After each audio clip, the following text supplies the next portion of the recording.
chính dòng sông một mẹ chung, quanh năm kéo con nước về.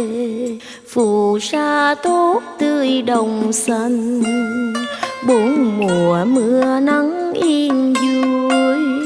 Như vòng tay mẹ bồng con, ngày đêm chăm bon trẻ thơ. Chắc chiều từng tiếng ru hời, vui mừng